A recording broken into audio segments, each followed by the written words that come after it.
Welcome to Impact TV, a corporate venture video series in collaboration with the Kauffman Fellows. Hi, I'm Jack Crawford, a founding general partner at Seracap Impact Venture Capital. Alongside my colleague Pat Bumpus and my Kauffman Fellow co-chair, Alessandro Centro, we're thrilled to welcome to today's show Raymond Zheng, Senior Managing Director at Honda Accelerator Ventures. Raymond, how are you doing today? Good, fantastic. Hope you had a good Thanksgiving. Hey, congratulations on being named to the Power List by the Global Corporate Venturing Group. Jim and the GCV Group are doing some amazing things. Are you pretty active with regard to their events or other activities? Yeah, well, thank you very much for that first. Janice and Jim, great team. In the CVC community, as you know, it's a really precarious community, right? There's up and downs, and I think what Jim and Janice did together with this community, putting great events together for networking, trainings they provide for newcomers. It's just fantastic. And as a member, we are a member, paying a due as a member. We just want to contribute more. Sometimes we sponsor events with them as well. And I think this community, it's actually going through some cycles right now. Is the best place, at least for our profession, to kind of get together, talk about best practices, share pain points, show the scars, and just be therapists to each other, actually. The organization's amazing, and Jim is just been a great collaborator on building out the corporate ecosystem. I got a chance to see him in London briefly as the Kauffman Fellows celebrated their 30th year anniversary of the Kauffman Fellows program. So that was quite fun earlier this month. Let's talk about your background at Cisco. So you spent about 15 years there. It's iconic Silicon Valley company. Maybe just talk a little bit about your role there, and then how that sort of was, I guess, a bit of a stepping stone into what you're doing now with Honda Accelerator Ventures. Yeah. Well, actually, the 15 years is not right. I gotta cut that short on the LinkedIn because usually the relevance are the shorter term. Anyway, so I think the Cisco experience, in my view, I mean, my own, it's kind of defined me and really drove my passion, what I want to do, and actually shaped my career in general. Is that pretty impactful?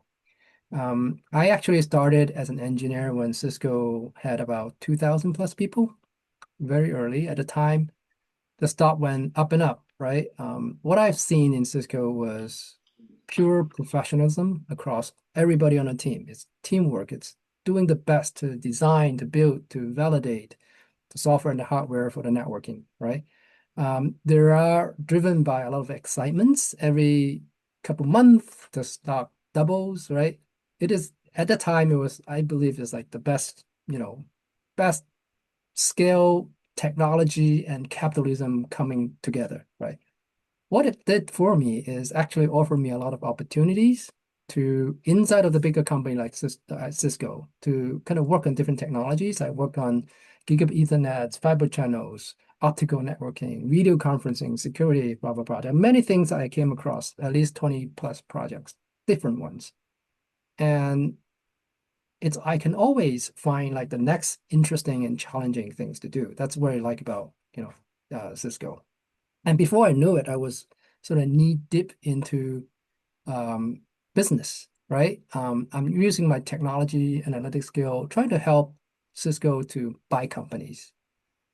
So I involved about 20 odd M&A projects.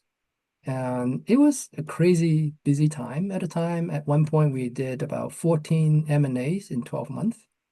And this is the worst, like not the worst, but the busiest time I've worked. I have done like 36 hours, no sleep, right?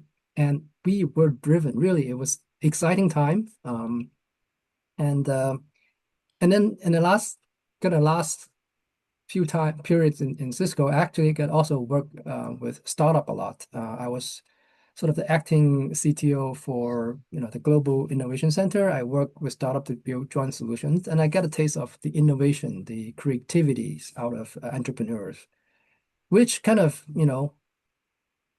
leads me to this direction of working with startups.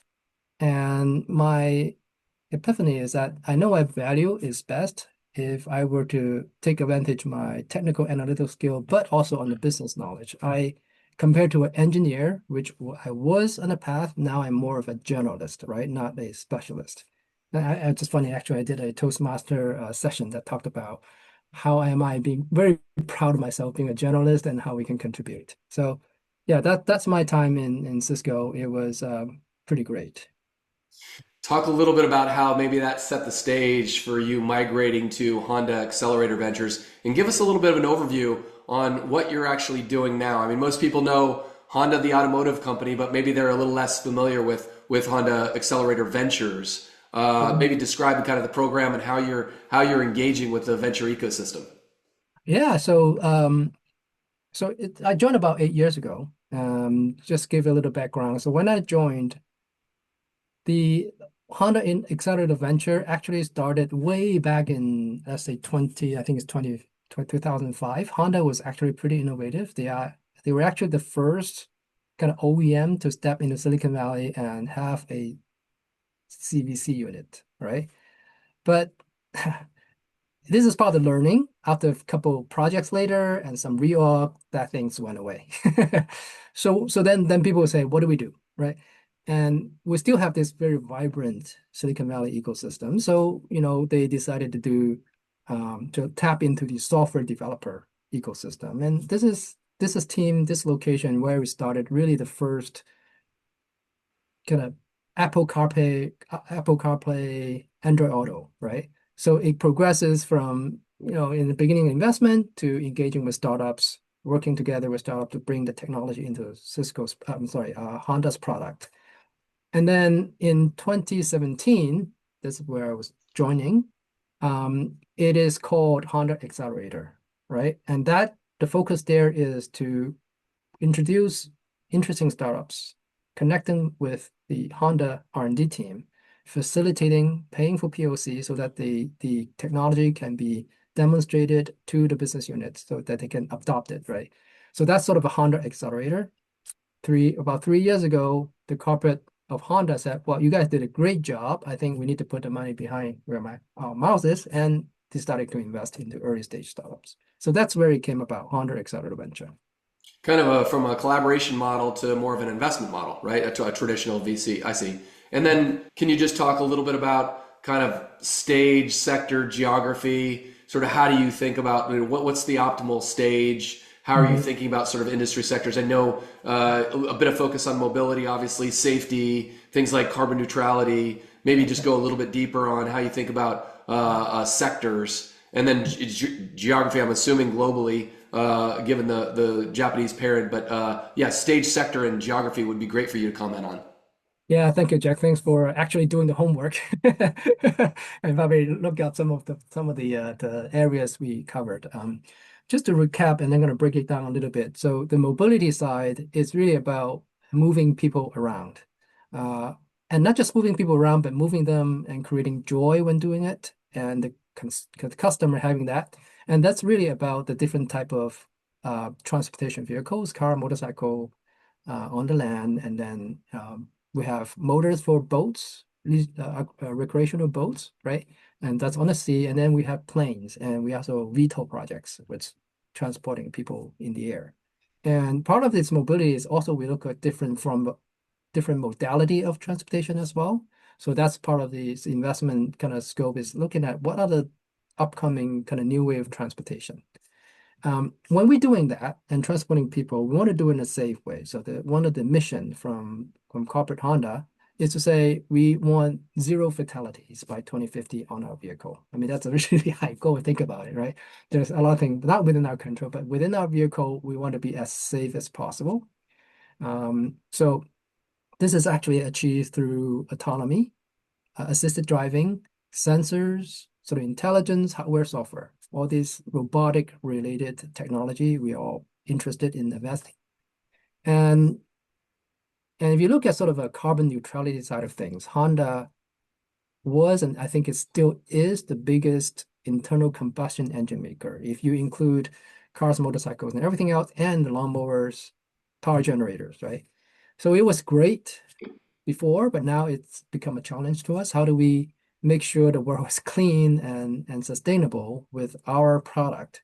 So we're exploring into kind of three areas. One is energy, kind of a renewable energy sourcing. The second one is recycling. And how do we make sure we can build a car from an old car, so to speak? And the third one is carbon neutrality within our factories, within our own company. So any technology or startup that deals with those areas, we're interested in take a look at them and see how they can be part of us. We can part of them to kind of change, do a transformation.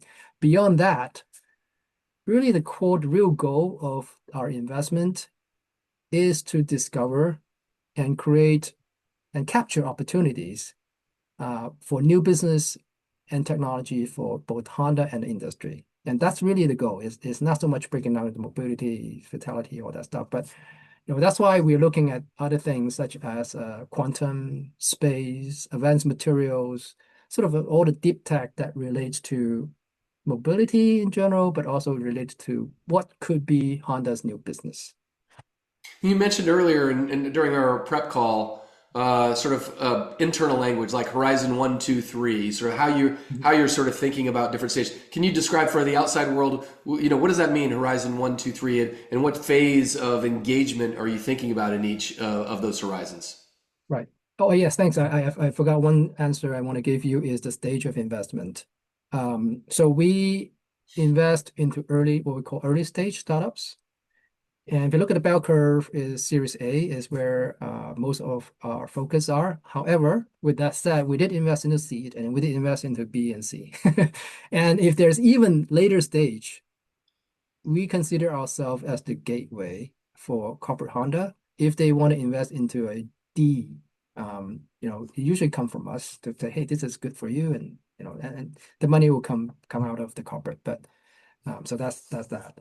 Um, so Horizon 1, 2, 3. So if you think about Honda's current product and future technologies, what I call Horizon Zero is whatever Honda already has in our company, right? Cars, motorcycles, manufacturing, like things you see Honda building.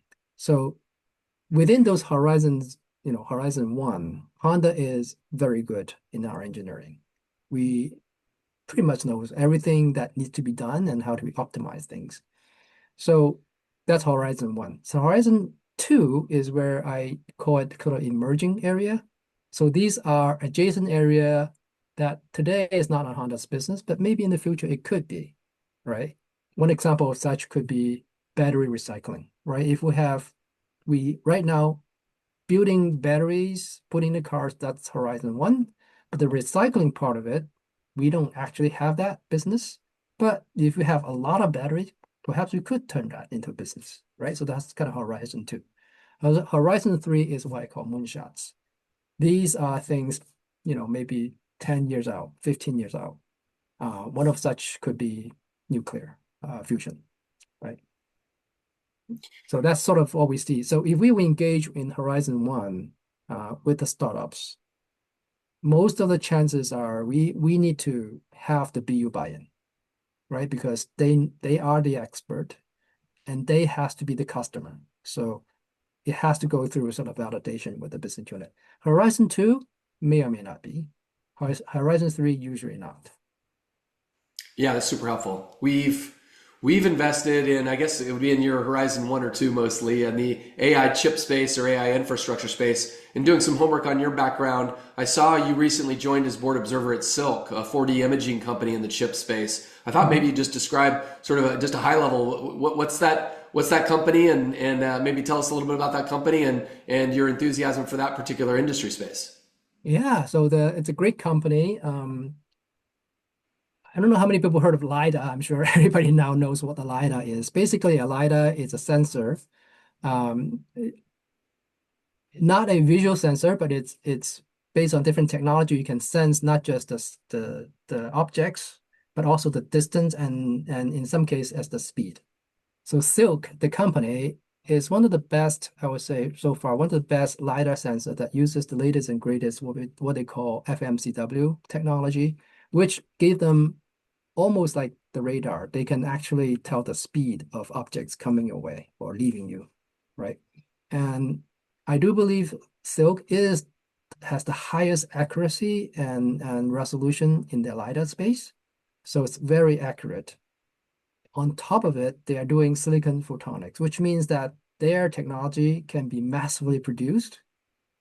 What the implication that is, then it can actually drop the price to low $100 range, right? 200 maybe, or even less. Now, Honda builds cars. We build kind of mid-range cars and maybe lower range cars like Civics, right?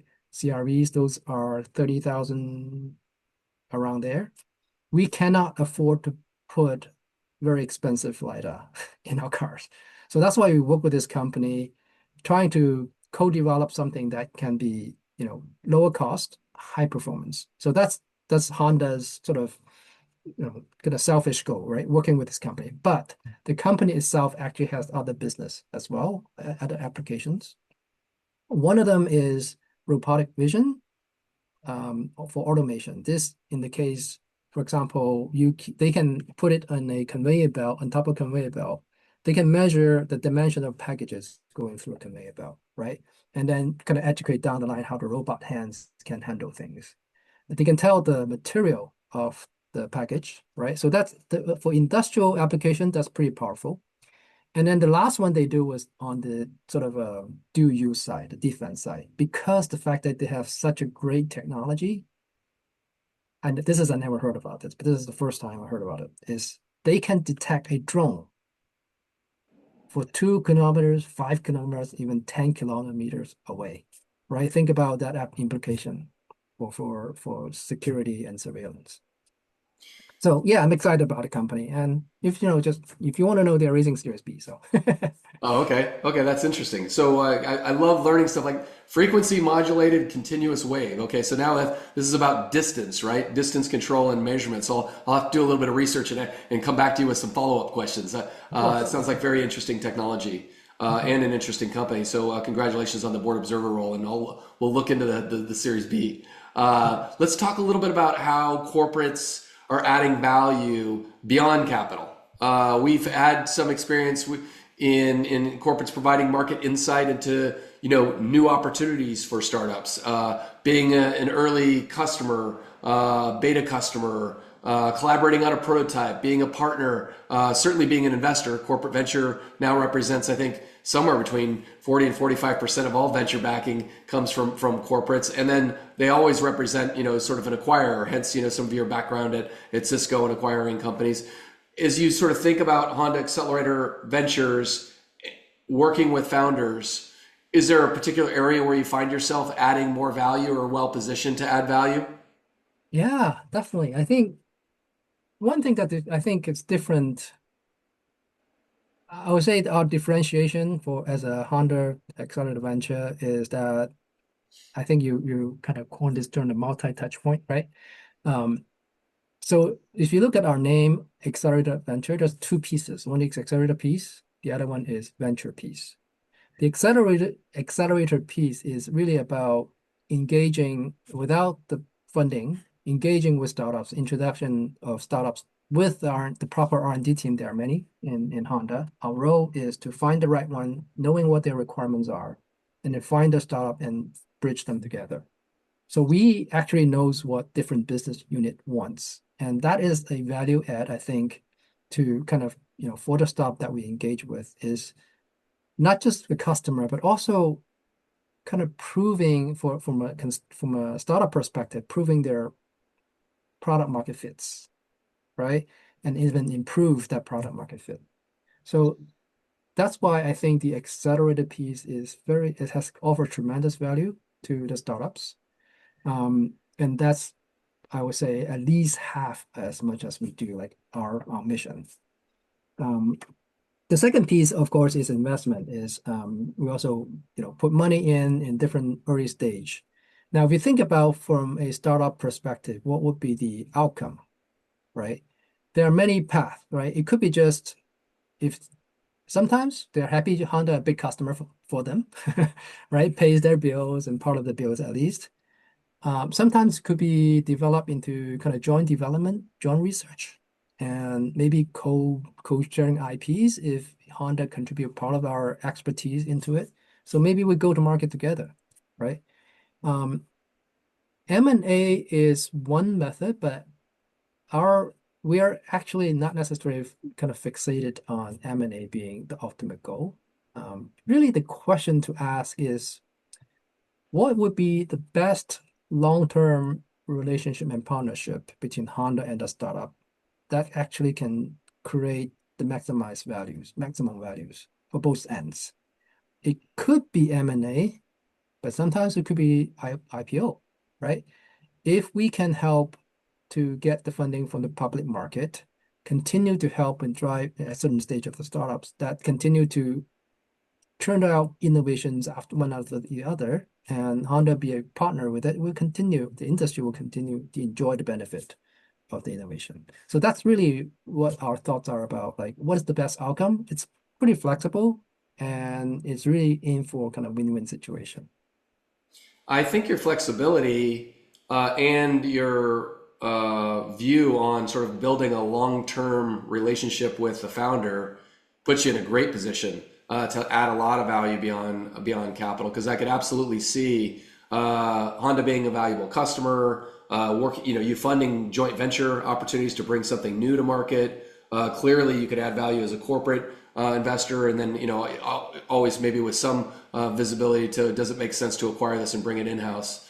So that thanks for that explanation. That makes great sense. Let's talk about structure for the CVC aspect of what you're doing. What we're seeing is some evolution in the corporate venture world where, another Japanese company, Sony, is bringing in outside LPs, right, as part of their last fund. There's certainly CVCs that are spinning out and rebranding themselves so they're not so closely tied to the parent company. They're operating a bit independently. Can you just talk a little bit about the structure? Obviously, you're taking advantage of a globally recognized brand, probably top 10 brand in the world, right, with regard to recognition. So it seems like there's real value to embracing that brand. Maybe talk a little bit about how the fund itself is structured. Yeah, yeah. So just on the background, I totally agree with you. I mean, since I joined this field, I've seen, having an independent unit, their own fund, is a trend, and in many cases, the goal for many of the CVCs for a good reason. Right? The good reason is you'll be able to hire more experts in the investment side. You can make a quicker decision. On the other kind of flip side of the coin is that, well, they are then kind of separate from the corporate side, right? At a certain point in time, the CEO or the CFO will look at them and say, what value do you add to the company besides the return, which could be interesting to them. What I'm trying to say is there's actually no good answer to. It really depends on the culture, and the risk-taking level. And the key one is, what do you really want to achieve with the unit, CVC unit? As I've just mentioned before, as we started as a journey as a accelerator sort of collaboration with the startups, we are very much strategic focus, and we actually don't have an independent fund. All of us pay by salaries in the corporate, right? And we have about, Japan have allocated 10 billion yen every year. So it's a $65 million, depends on the exchange rate, every year that we can invest into startups. And doing that, I think, and the way that we structure and organize, the goal here is to really have a good tie into the internal R&D team, right? We don't want to be too far away in organizational wise so that they will ignore us. So that's why we structure it this way. Do you ever make independent investments, or does it always require some level of business unit sponsorship? So if it's Horizon 1, absolutely. Horizon 2, case by case. There were some cases where we did not actually have BU buy-ins, but Horizon 3, because just brand new to Honda, we usually don't have the expertise anyway, so we go outside for evaluation and decision making. Any co-investments with Alphabet on the moonshots? I know that they have a whole sort of strategic investment arm just focused on things that have an investment horizon of 10, 15 years out. I don't know if this is data centers on the moon or what we're talking about, but they definitely have a long horizon. Any co-investments with Alphabet or others that are really focused on the moonshots? Not yet. Looking forward to the opportunity, but not yet. Right. Awesome. Yeah. Let's Yeah. go ahead. Yeah. Yeah. So right. Data center in space. There's a new things, right? So interesting. Let's talk about speed required for operating in the venture ecosystem at the seed and early stage, right? Hmm. Oftentimes, you meet a company and hot companies, publish their ARR results after a couple of months, and sort of the trajectory looks amazing. Or maybe functional hardware is just released, and some of these companies move pretty quickly. So what I'm seeing is corporate venture groups develop a bit of an investment roadmap, or proactively develop investment themes in what they would consider investable areas, so that they're already well versed on what is an investable area, and when they see it they know it and they can move quickly. Right. Hmm. What's your sense on, is there anything that you're doing to ensure you're operating at the speed required for success here in investing in early stage companies? Yeah. Thank you for the great question. I think I got these questions every other panel that talks about CVCs. Is definitely on top of mind of ourselves and also a lot of startup as well. What I can say is this: what I find interesting, it is a legitimate concern, right? The way, because we're doing strategic investments, a collaboration, many times the BU is in the picture. So we think of ourselves, the CVC unit, as a synchronizer on both sides. And the key here is to communicate to startup why we are deliberate and such, therefore it takes a little bit long time to make certain decisions, and communicating to the business unit why is the startup doing and need something quick, right? So that's one way to do it. And the other way is really for us, what we learn and become more effective now was to engage with the startup early, even before their fundraising. Even if they are coming to say, hey, can you invest in Series Seed? Of course, we can't move that fast, but let's look at A, right? Series like A raise and see how that looks like. So if we give ourselves a bit more time that way and have more understanding of the context and environment. Makes sense. But what I want to say also is that this seemingly a problem, but in effect, in our context, it many times it's not. Many of the startups that we work with are hardware centric, right? Some with software. There's one for the totally software, but these are type of things what we call hard tech. It takes time to develop, takes time to be proven. Um, and MIT call it tough tech, and some people call it patient capital. Well, whatever you call it, it basically means it takes longer time, more money. Um, so it's different than you say investing to a SaaS or AI application where you have to make this decision tomorrow, otherwise you'll miss the window for high return. But in the case that we work with, these startup understand it's a longer journey than in most cases. Um, so I think what I observation is that many of the startup we work with, it's okay for us to doing sort of slow and deliberate progressive. Yeah. Mostly hardware companies, or what's the balance of hardware and software investments?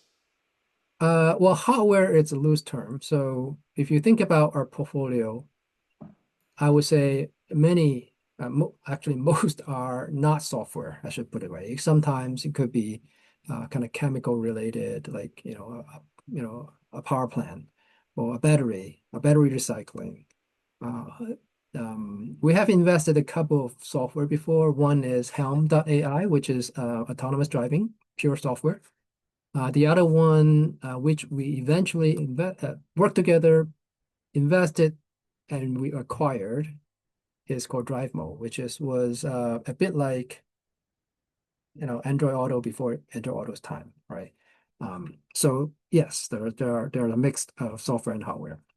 Let's talk about syndication for a second, how you're working with traditional VCs or other CVCs in co-investments.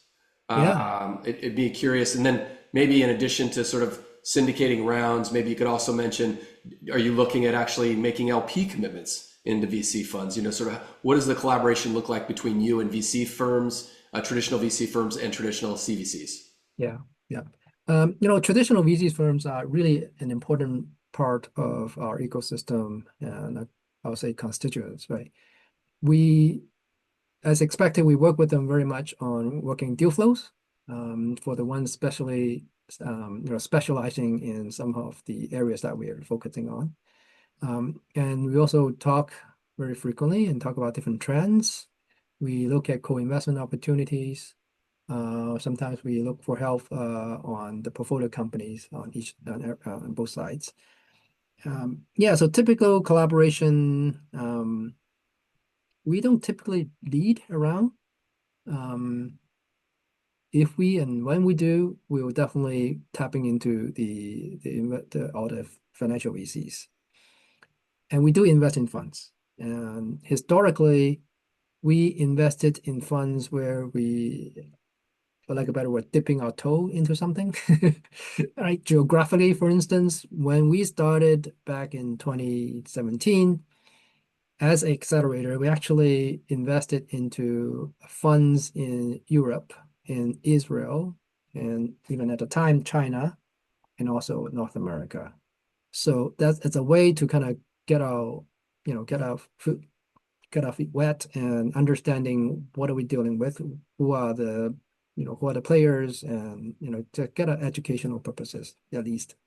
Yeah, the two things I've seen are LP commitments by geography to get visibility into deal flow from maybe a geography that or an ecosystem that you don't fully have access to. The other thing I've seen is by industry sector. If you feel like, hey, this team has particular experience in AI that we don't have, or in cybersecurity that we don't have, those are the two things that I've seen. Is there anything that you're targeting now? I guess it's a bit of a self-serving question. Is there anything that you're targeting now that we could be helpful with, or that other VC firms that are out there could be helpful with? Very interestingly, yes, that's a good question. We do look at specific, like specialized funds to look at certain sectors. Anyway, so we did not invest into sort of mobility funds in the last few years. Nowadays we intend to continue to invest in funds on a specific kind of a character of investments. And what we're talking about is what we call wow startups. Startup that actually has founders that have bold ideas, unique implementation or unique IP or technology, and can create great impacts for the society and for the company. So that is much broader than just like certain sectors. But it tends to be more deep tech focused, let me put it this way. Let's talk a little bit more about your KPIs.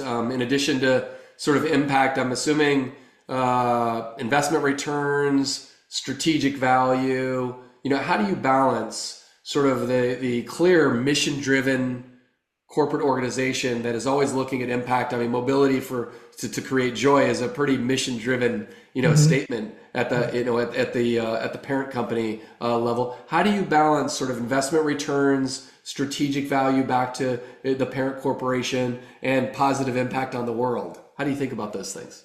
Yeah, so I think the highest priority is the last two actually, is what's the impact to the company's product, the future, and what's impact to the society. For the financial side, we don't want to lose money, so we still do the diligence as people do. Look at, one example could be what people say, three T's, right? Team, technology, and the TAM, right? But our focus really is on what does this technology bring to the future of Honda? What it mean for newer technology that could be part of the business, and what it means for the society. We track, for this is, I would say, actually rather difficult to track, but the track record would be looking at, is this product have a JDA or joint research or joint development coming out of this collaboration? Does the investment, is there a customer engagement? So this type of things is kind of soft, I would say. And other KPI, just looking at the team performance, really just day by day. how much deal sourcing, how much proposal we are making, and this type of things. Yep, that's helpful. Raymond, you and I have just set a record. We're two investors that have been having discussions about technology, and we haven't mentioned AI in 40 minutes. This is amazing. I'm convinced that we absolutely set a You record have today. to, though, right? You have to. So we got to make sure we've only got a few minutes left here, but we've got to talk. We've got to talk about AI a little bit, don't we? Yeah, I yeah, mean, of course. the application of AI to security, to finance, digital health, to energy, it really is amazing. And then there's infrastructure with regard to sort of how to make artificial intelligence faster, more secure, more sort of energy efficient at the data center level or the infrastructure level. How do you think about sort of AI as an industry sector, and what any subsectors that Honda or Honda Accelerator Ventures is looking at as it relates to AI applied to some areas that are relevant? Yeah, what you said was actually, hit it right on the nail. Is the last piece is what is it applied to us? Like, of course, you get this hypes about generative AI, the agentic. But what we're really interested is how do we help the product and the people. In our case, would be related to robotics, related to physical world, right? So I think the term physical AI is a bit overused. It kind of loses the meaning, but it is, how do we understanding the world around the car, the robots is what we are most interested in from an investment perspective. Will that be robots in the homes of elderly, helping them to move things from one side of the house to the other, helping with cooking, helping with notification, camaraderie? Will Mhm. that be things on the outside of a residential home? What do you envision the early adoption and early applications will be in the robotic space? I think well, it is those. That's sort of, I think it's the future, but the most immediate one is specific use cases, for example, in the factories, right? Sometimes for cobots, sometimes or in an environment where human doesn't go in, it's too dangerous, or sort of maybe on the moon, right? How do we have drive a robot going there with the AI help to understand better about the environment something's in, and then taking actions and considering consequences when it takes certain actions. I think some of these robotic humanoids or whatever that new forms of robot would have to first serve the industry first to get proven. And then we talk about more general purposes, more generic use. I was able to get a backstage pass at Sony on some of their R&D efforts, and one of the things that was introduced to me was a robotic pet. And I thought, Mm. wow, that's kind of an interesting stepping stone to getting humans comfortable with a robot in their house. This robotic pet that you don't have to clean up after, and it's quite friendly all the time. So my wheels started turning about sort of, how will adoption actually take place, and how will humans get comfortable with some other movement in their home besides a human. That whole space is fascinating, and so we'll have to watch closely to see if there's opportunities to collaborate there. Okay, I'm going to shift to the rapid fire portion of the program. The last two questions for you. Mhm. Just quick response. Your favorite podcast or industry publication? I always like to hear what people are reading or listening to. Anything that's captured your attention from a podcast or publication? Yeah, so I listen to different podcasts. In the early days, I was started here Smoking Tire. It's really about automotive cars. But right now, my favorite has been Acquired. Have you been listening to? Yeah, that was fantastic. It's very entertaining as a business focus.